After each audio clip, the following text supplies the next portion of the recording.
இப்போ விஜய் ஏதாவது ஒருல ஜெயிப்பாரா மாட்டாரா? என்ன நடக்கும்? என்ன வாய்ப்பு? எனக்கு வந்து நம்பர்ஸ் அவருக்கு வந்து நிறைய பர்சன்டேஜ் வந்துருங்க. பட் அது வந்து இந்த சீட் கன்வர்ஷன் வந்து எப்படி வரும் அப்படின்றது எனக்கு தெரியல. என்னை பொறுத்த வரைக்கும் என்னுடைய கணிப்பு சீட் கன்வர்ஷன் வந்து பெருசா வராது. நம்பர் வந்து 2க்கு கீழே போயிடும். அவர் ஒருவேளை பெரம்பூர்ல வெற்றி பெற்றால் வெற்றி பெறலாம். ஆனால் கடைசி நேரத்துல எனக்கு இருந்த தகவல் பெரம்பூருமே அவருக்கு வந்து ரொம்ப டஃப்பாக தான் இருக்கும் அப்படின்றது.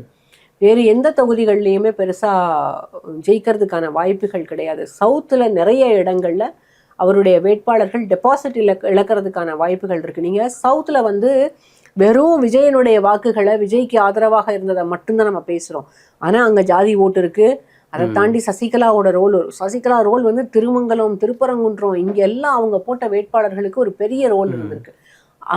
சாத்தூர்ல அவங்களோட வேட்பாளருக்கு ஒரு பெரிய ரோல். இப்போ அவங்கெல்லாம் வாக்குகளை பிரிச்சு எடுக்கும்போது இது வந்து ரொம்ப விஜய்க்கு சாதகமான ஒரு தேர்தல் அப்படின்னு நம்ம வந்து இதை சொல்லிட முடியாதுன்னு நான் நினைக்கிறேன். ஏன்னா அவர் நம்பி நகைப்பட்ட ஸ்டார்ஸ் புசி ஆனந்த், ஆதவர்ஜுனா, அருண்ராஜ் ஒரு பெரிய கேங்கே கிளம்பிறங்கிருக்காங்க. இல்ல பெரிய நீங்க வந்து எல்லாரையும் நீங்க சென்னையில கான்சென்ட்ரேட் பண்ண வச்சிட்டீங்க. பரவலா தமிழ்நாடு முழுக்க போட்டிருந்தீங்க அப்படின்னா அந்த ரிப்பிள் எஃபெக்ட் வந்து எல்லா இடத்துலயும் இருந்திருக்கும். இப்போ வந்து நீங்க புசி ஆனந்த வந்து வேற ஏதாவது ஒரு தொகுதியில கண்டெஸ்ட் பண்ண சொல்லியிருந்தீங்கன்னா சுத்தி இருக்கக்கூடிய ஒரு 6-7 தொகுதியில் அதுல ஒரு ரிப்பிள் எஃபெக்ட் இருந்திருக்கும்.